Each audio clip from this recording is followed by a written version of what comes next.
Hi friends, आप सभी जानते हैं कि आपके एग्जाम में बहुत कम समय बचा है। भले ही आप सीए के एग्जाम दे रहे हो या सीएस के या सीएमए की कोई भी आप एग्जाम दे रहे हो, तो उसमें ज्यादा समय बचा नहीं है। तो आज की ये वीडियो बहुत इंपॉर्टेंट है आप लोगों के लिए। इस वीडियो में मैं अपने प्रैक्टिकल एक्सपीरियंस को शेयर करूंगा और उन पॉइंट्स की बात करेंगे जो शायद मैंने फॉलो की या फिर जो बहुत इंपॉर्टेंट है अब आपके लिए फॉलो करने के लिए, और सो दैट आप अपना एग्जाम बहुत आराम से एक अटेम्प्ट में जल्दी ही क्लियर कर लीजिए विद गुड मार्क्स। तो सब कुछ मेरे प्रैक्टिकल एक्सपीरियंस पे बेस्ड है, राइट। सो आइए दोस्तों शुरू करते हैं। देखिए, अब क्योंकि एग्जाम में बहुत कम समय बचा है, देखिए पहली बात तो आप ये समझिए कि आपने भले ही पिछले 3 साल में, 2 साल में, 1 साल में कितनी ही पढ़ाई की हो, रेलिवेंट वही होता है जो आप पढ़ते हैं क्योंकि आप बहुत कम समय बचा है। या फिर रेलिवेंट वो ही होता है जब आपके एक एग्जाम और दूसरे एग्जाम के बीच में जो गैप होता है, जो लीव होती है 1 से 1.5 दिन की, जो आप उस समय पढ़ेंगे वही आपको मोस्ट ऑफ द टाइम याद रहेगा, राइट। तो ये बहुत क्रूशियल डेज हैं आपके लिए। तो इस डेज में आपको करना क्या है, देखिए मटेरियल का हम शुरू करते हैं पॉइंट। देखिए मटेरियल आपको, अब पहली बात तो कोई भी नया मटेरियल रेफर नहीं करना है। कोशिश ये कीजिए कि आप अपने इंस्टीट्यूट के प्रोवाइड किए हुए मटेरियल को ही रेफर करें या फिर वो किसी राइटर की बुक रेफर करें जो आप शुरू से रेफर करते आए हैं। तो मटेरियल के साथ आप प्रैक्टिस मैनुअल तो जरूर रेफर करें और जो आरटीपीस वगैरह इंस्टीट्यूट निकालता है उसको भी आप गो थ्रू कर सकते हैं। अब क्योंकि टाइम कम बचा है तो जो प्रैक्टिकल बेस्ड क्वेश्चन होते हैं, चाहे वो फाइनेंशियल अकाउंटिंग का हो, चाहे वो कॉस्टिंग का हो, अगर आप प्रैक्टिकल बेस्ड क्वेश्चन हाथ से नहीं कर सकते, आपको लगता है कि इतना टाइम नहीं है, तो आप ऑडिट भी कर सकते हैं, उनका स्कैनिंग कर सकते हैं, राइट। सो दैट आप उसको जल्दी जल्दी कवर कर ले। बट ऑडिट और स्कैनिंग करते वक्त आप ये बात ध्यान रखिएगा कि आप क्वेश्चन का आंसर ना देखें, पहले खुद दिमाग में एक पिक्चर बना लें और आंसर क्रिएट करने की कोशिश करें, भले ही आप वो कैलकुलेटर पे करें, सो दैट आपका आंसर, और अगर आप वो वाला आंसर मैच होता है तो दैट मीन्स आपका वो वाला कॉन्सेप्ट तो क्लियर है। और अगर आपका आंसर मैच नहीं होता तो आप उसको टिक कर लें और बाद में कभी उस आंसर को देखें। ऐसे ही थ्योरी क्वेश्चन जब भी आप पढ़ें तो आप पहले ही बिफोर वॉचिंग द आंसर आप क्या करें, पहले ही अपने दिमाग में एक पिक्चर बना लें कि इसका आंसर क्या होना चाहिए, कंक्लूजन क्या होना चाहिए। अगर आपका आंसर और उनका आंसर मैच होता है, इसका मतलब आपके कॉन्सेप्ट क्लियर है उस चीज को लेके, तो आप उस चीज को लेके आगे बढ़ सकते हैं। और अगर आपका आंसर मैच नहीं होता है, डेट मीन्स आपको उसको दोबारा पढ़ना है उस 1.5 दिन में या 1 दिन में जो आपको पेपर के बीच में मिलेगा। जो आपका इंस्टीट्यूट का प्रोवाइडेड स्टडी मटेरियल या फिर प्रैक्टिस मैनुअल होता है, प्रैक्टिस मैनुअल में क्या होता है ना कि कई बार एक क्वेश्चन बार बार रिपीट किया जाता है, अलग अलग एंगल से उसको पूछा जाता है, बट आंसर सेम होता है। जैसे कि ऑडिटिंग स्टैंडर्ड ऑफ ऑडिटिंग वगैरह में भी हमने ये देखा है कि बहुत बार, या फिर कंपनी लॉ में भी बहुत बार ऐसा हो जाता है कि आंसर सेम होता है। तो अगर किसी भी कॉन्सेप्ट का आंसर सेम है, बार बार एक क्वेश्चन रिपीट हो रहा है, तो आप क्या करें, उस क्वेश्चन को काट दें। क्योंकि अगर आप बार बार एक ही चीज पढ़ेंगे तो आपका टाइम वेस्ट होगा। अगर आपको एक बार कोई भी एक चीज क्लियर है, फॉर एग्जांपल कोई स्टैंडर्ड ऑफ ऑडिटिंग क्लियर है आपको, तो बार बार अगर आप वो पढ़ेंगे तो आपका टाइम वेस्ट हो सकता है। तो आप उस वाले क्वेश्चन को काट सकते हैं जो बार बार रिपीट हो रहा है, राइट। और सिर्फ फोकस उस पर करें जो यूनिक क्वेश्चन है, हर बार केवल उस पर फोकस करें। और अगर हम बात करें थ्योरी सब्जेक्ट की, जैसे अगर हम बात करें कंपनी लॉ की या फिर ऑडिटिंग की, अगर आपके पास टाइम कम है तो इंस्टीट्यूट का प्रोवाइडेड जो प्रैक्टिस मैनुअल होता है उसके अंदर जो क्वेश्चंस कवर होते हैं, आप उसको बहुत अच्छी तरह गो थ्रू करके चले जाएं, क्योंकि उसके अंदर मोस्ट ऑफ द कॉन्सेप्ट से क्वेश्चन ऑलरेडी आ चुके होते हैं। जो ये क्रूशियल जो ये टाइम अभी आपके पास है, इसमें बेसिकली आपको करना क्या है, इसमें बेसिकली आपको अपने कॉन्सेप्ट पे फोकस करना है रेदर देन प्रैक्टिस, या फिर मैं कहूँ और कुछ काम करते हो। आपके कॉन्सेप्ट शुड बी क्लियर, आपके हर चीज के कॉन्सेप्ट शुड बी क्लियर, और कॉन्सेप्ट आपको सारे पता होने चाहिए, सारे, मतलब आप कोई कॉन्सेप्ट ना छोड़ के जाएं। क्योंकि देखिए अगर आपको कॉन्सेप्ट क्लियर है तो अगर उस कॉन्सेप्ट से रिलेटेड कोई भी क्वेश्चन आया होगा, भले ही वो आपने पहले ना किया होगा, तो एटलीस्ट आप उसको अटेम्प्ट तो कर लेंगे, एटलीस्ट आप उसको टच तो कर लेंगे। बट अगर कॉन्सेप्ट क्लियर नहीं हो तो आपको सूखा वो क्वेश्चन छोड़ना पड़ेगा। कि ये ना बहुत क्रूशियल टाइम है, तो आपको सबसे बड़ी चीज और सबसे मोस्ट इंपॉर्टेंट चीज ये इंश्योर करनी है कि जो आपका टाइम है वो वेस्ट ना हो इस टाइम पे। बिकॉज जो आपकी एनर्जी है और जो आपका टाइम है वो सिर्फ और सिर्फ स्टडी में लगा होना चाहिए, और जितना भी आप टाइम स्टडी में दे वो फुल फोकस के साथ स्टडी में होना चाहिए। ऐसा नहीं होना चाहिए कि आपका मोबाइल आपके साथ में और आप स्टडी पूरे दिन कर रहे हैं और मोबाइल भी आपके साथ में, तो उस स्टडी का तो कोई मतलब ही नहीं है। स्टडी ऐसी होनी चाहिए कि जो आपने उस टाइम पढ़ा ना वो दिमाग में बैठ गया और दोबारा फिर उस चीज को पढ़ने की जरूरत नहीं है। अगर ऐसी स्टडी, आप इफेक्टिव स्टडी कर रहे हैं, तो भले ही आप दिन की 5-6 घंटे भी स्टडी कर लिए, दैट इज इनफ, राइट। आप जो सोशलाइज करने में टाइम वेस्ट करते हो, या वीडियोस देखने में, या फिर ऑनलाइन फेसबुक, इंस्टाग्राम, इन सब में जो टाइम वेस्ट होता है, आप खुद सोचिए, व्हेन यू अचीव समथिंग ना, you have enough time to do this kind of thing, right. But currently you have not achieve anything, right. इस टाइम पे आपको किसी भी टीचर की वीडियो नहीं देखनी, कोई भी कॉन्सेप्ट के लिए वीडियो नहीं देखनी। आपको अगर कोई कॉन्सेप्ट नहीं आ रहा तो उसको रीड करके सेल्फ स्टडी करने की कोशिश करो, क्योंकि अगर आप वीडियो देखोगे ना तो बहुत टाइम आपका वेस्ट होगा। वीडियोस नहीं देखनी आप।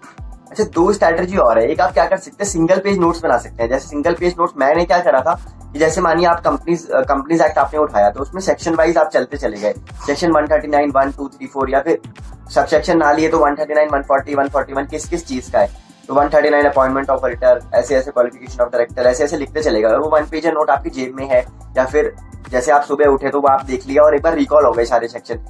और दूसरा तरीका क्या है ना कि आप अपने मोबाइल में क्या कर सकते हैं, हमारे टाइम पे तो हमें मिनी रिकॉर्डिंग मिल जाती थी टीचर्स की ना, जिसमें वो एक एक कॉन्सेप्ट बड़े 2-3 मिनट में समझा देते थे।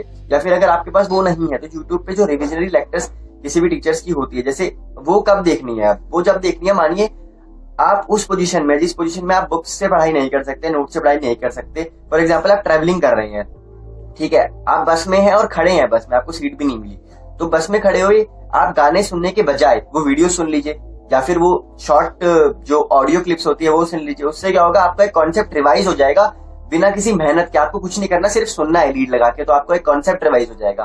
तो the basic purpose is your time should not be waste and time should be utilise toward your study. एक कॉन्सेप्ट होता है कि टाइम टेबल बनाओ, हर कोई कहता है कि टाइम टेबल बनाओ, अपने दिन को डिवाइड करो कि हम मैं इस चीज में क्या करूंगा, मैं 7 बजे उठूंगा, मैं 2 घंटे ये करूंगा, 1 घंटे नाश्ता करूंगा, ये सब करूंगा।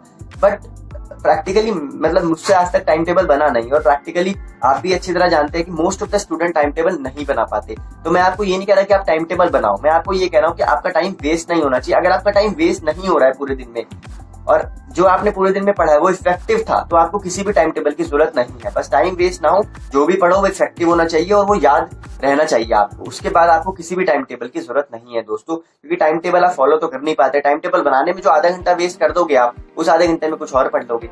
देखो, एक दिन में एक और क्वेश्चन आता है कि एक दिन में मेरे को कितनी सब्जेक्ट पढ़नी चाहिए। अगर आप जैसे किसी भी चीज, अगर आप बोथ ग्रुप दे रहे हैं और आपके 8 सब्जेक्ट है, 9 सब्जेक्ट हैं, राइट, तो ऐसा जरूरी नहीं कि आप 8 सब्जेक्ट के 9 सब्जेक्ट पढ़ो। It depends on your strategy. जैसे अगर मैं अपनी बात करूं तो मैं तो एक दिन में सारी सब्जेक्ट पढ़ता था, जितनी भी सब्जेक्ट, जैसे मैंने बोथ ग्रुप दिए तो मैं बोथ ग्रुप के 8 सब्जेक्ट पढ़ता था। मैं जब सिंगल ग्रुप दिया तो मैंने 4 सब्जेक्ट एक दिन में पढ़ी, और जब एक सब्जेक्ट से हटा तो फिर 5 मिनट का गैप देके दूसरी सब्जेक्ट स्टार्ट कर ली, राइट। तो इट डिपेंड्स ऑन यू कि आप कितने सब्जेक्ट एक दिन में पढ़ते हैं। आप कोई भी कॉन्सेप्ट पढ़ रहे हो, कुछ पढ़ रहे हो और आपको डाउट आ गया है, तो उस डाउट के लिए पहले तो आप सेल्फ स्टडी करो, उसका कॉन्सेप्ट पढ़ो, बुक पढ़ो। अगर नहीं आता तो आप अपने फ्रेंड्स को फोन करके पूछ लो, और डाउट समझ के फटाफट से बस अपना फोन डाउट तक ही सीमित रखें और उसको वेस्ट ना करें टाइम को। क्योंकि अगर आप वीडियोस वगैरह ढूंढने जाओगे तो आपको अननेसेसरी बहुत टाइम वेस्ट होगा, क्योंकि वीडियोस में उस कॉन्सेप्ट को ढूंढना और रेलिवेंट जितना आपको चाहिए उसके लिए आपको पूरी वीडियो देखनी पड़ेगी किसी भी टीचर। तो आपको जो टारगेट है ना वो रैंक का करना है। हमेशा अपने दिमाग में टारगेट रखो रैंक का, भाई मुझे तो रैंक लानी है, या फिर जैसे रैंक होल्डर्स की रैंक आती है वैसे, या फिर आप टारगेट रखो कि मुझे एटलीस्ट एग्जामिनेशन तो हर सब्जेक्ट में लानी है। जब आप टारगेट इतना बड़ा रखोगे तभी आप पास हो पाओगे। हमारा टारगेट ही शुरू से हमारे दिमाग में क्या होता है इन पेपर्स में, यार 40 नंबर चाहिए पास होने के लिए, 40 का टारगेट होता है, जबकि 40 नंबर चाहिए भी नहीं, 50 चाहिए होते हैं नंबर पास होने के लिए। हमारा टारगेट ही 50 का होता है कि 50 नंबर चाहिए, बट टारगेट जब बड़ा होगा तो ही 50 आएंगे इन हमारे कोर्सेज में। अच्छा दोस्तों, जो ICAI के जो कंप्लायंसेस होते हैं, जैसे एग्जाम फॉर्म भरना, एडमिट कार्ड डाउनलोड करना, उनकी गाइडलाइंस को रीड करना, इन सब कंप्लायंसेस को भी आप अपने पूरे रखें। क्योंकि मैंने कुछ प्रैक्टिकल केसेस देखे हैं कि बच्चा एग्जाम की तैयारी करता है बट कुछ कंप्लायंसेस उसके ICAI के पूरे नहीं होते, जिसकी वजह से वो एग्जाम में बैठ नहीं पाता। तो ये तो बहुत दुखद हो जाता है उसके साथ। तो जो भी कंप्लायंसेस हैं वो आप अपने पूरे रखें, और कंप्लायंसेस से रिलेटेड कोई भी डाउट आता है तो आप मुझसे कमेंट करके पूछ सकते हैं, या फिर हमारे चैनल पे सारी कंप्लायंस से रिलेटेड वीडियोस अवेलेबल है, आप उसको देख सकते हैं। एक चीज और मैं आपके साथ बताना चाहूंगा, आप कोई भी कोर्स कर रहे हैं दोस्तों, CA, CS, CMA, अगर मैं आपको प्रैक्टिकली एक CA का एग्जांपल दूं तो CA कोर्स करने के बाद देखिए आपका कैंपस प्लेसमेंट भी होता है, आपको जॉब मोस्ट ऑफ दी, अगर हम बात करें जॉब करनी है, तो अगर आपको जॉब करनी है दोस्तों, तो जो आपके अटेम्प्ट होते हैं वो मैटर करते हैं कहीं ना कहीं आपकी इनिशियल जॉब में। तो आप ये सोच के पढ़ाई करिए कि अगर आपका एक अटेम्प्ट भी डिले होता है तो उस पर आपको कितना नुकसान है। नुकसान क्या है? फर्स्ट नुकसान तो आपका ये है कि अगर आपका एक अटेम्प्ट डिले होता है आपकी टाइम वेस्ट करने की वजह से, तो आपका 6 महीने की जो सैलरी है उसका लॉस हो गया। दूसरा, आपको एक बहुत अच्छी जॉब मिल सकती थी कम अटेम्प्ट की वजह से, अब वो अच्छी जॉब आपको नहीं मिलेगी। जैसे CA में कैंपस प्लेसमेंट में क्या होता है कि जिनके अटेम्प्ट कम होते हैं और जिनके मार्क्स ज्यादा होते हैं उनको ज्यादातर जो PSU होती हैं वो हायर कर लेती है, या फिर जो बड़ी बड़ी कंपनियां होती हैं वो हायर कर लेती है, और उनको जो पैकेज होते हैं वो 18 से 20 लाख होते हैं। और वही दूसरा बच्चा जिसके अटेम्प्ट अगर ज्यादा होते हैं और मार्क्स कम होते हैं तो उनको फिर दूसरी कंपनी हायर करती है जिनके पैकेज सब्सटेंशियली बहुत कम होते हैं, और उस कम पैकेज से उस पैकेज तक जाने में 3 से 4 साल 5 साल भी लग जाते हैं। तो कहीं ना कहीं आपका एक अटेम्प्ट आपको 3 4 5 साल पीछे कर सकता है अपने कलीग से, अपने फ्रेंड से।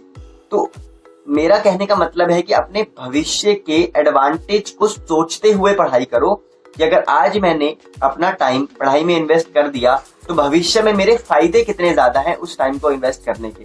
अपना अटेम्प्ट हमेशा बचाने की कोशिश करो और अपने मार्क्स हमेशा ज्यादा लाने की कोशिश करो। भले ही आपने कितना भी पढ़ा हो ड्यूरिंग दिस टाइम या अपनी पूरी जर्नी में, मैटर तो वही करेगा ना जो आप एग्जाम में लिख के आओगे। तो your writing skill should be perfect, it's should be awesome basically, right. So मैंने अपना सीएस जो क्लियर किया वो तो based on my writing skill ही क्लियर किया है, मैं ये कहूंगा। क्योंकि जब आप कोई भी कॉन्सेप्ट पढ़ते हो, चाहे वो सीए में हो, सीएस में हो, अगर आपको कॉन्सेप्ट पता है और क्वेश्चन आया है, तो अगर आपको कॉन्सेप्ट पता है तो और क्वेश्चन अलग आया है बट कॉन्सेप्ट वही वाला है, तो अब आपकी राइटिंग स्किल मैटर करती है कि भैया आप कैसे उसको सेटिस्फाई करते हो कि मेरे को इसका आंसर पता है भले ही आपको उसका आंसर नहीं पता हो। तो वहां आपकी राइटिंग स्किल प्ले करेगी role. When you become something, तो आपके पास काफी टाइम होगा वेस्ट करने के लिए भी, मस्ती करने के लिए, कि अपने आप को सोशलाइज करने के लिए भी। तो दोस्तों आने वाले बेनिफिट को सोचते हुए अपना आज इन्वेस्ट कीजिए। और आप सभी को ऑल द बेस्ट। चैनल को सब्सक्राइब कीजिए, वीडियो को शेयर कीजिए और अगर आपको वीडियो पसंद आई तो लाइक जरूर कीजिए।